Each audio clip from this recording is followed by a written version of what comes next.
couple of Matt McGinn poems for you now.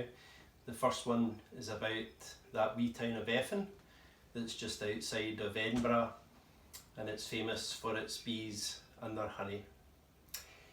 He kept bees in the old town of Effen. An Effen beekeeper was he, and one day this Effen beekeeper was stung by a big Effen bee.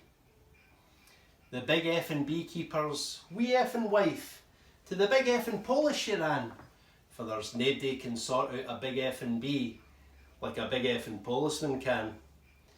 The big Effen policeman, he did his nut, and he ran down the main Effen street. In his hand was a big Effen baton. He'd big Effen boots on his feet.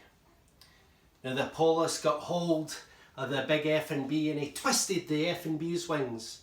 But this big Effen bee got his own back, for this big Effen bee had two stings. Now they're both in the Effen Museum, and the Effen folk often come see the remains of the big Effen polis, stung to death by the big Effen bee. That's the end of that wee Effen story. 'Tis an innocent wee Effen tale, but if you ever tell it in Effen, you'll end up in the old Effen jail.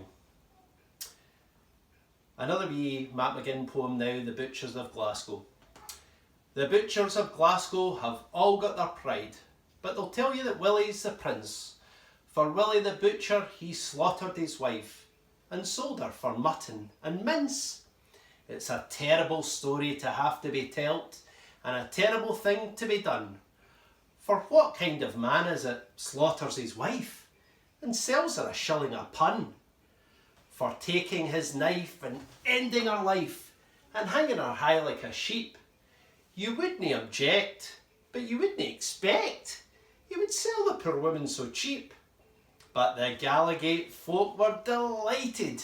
They didn't shed any tears. They swore that Willie's wife Mary was the best meat he'd sold them in years. Thank you.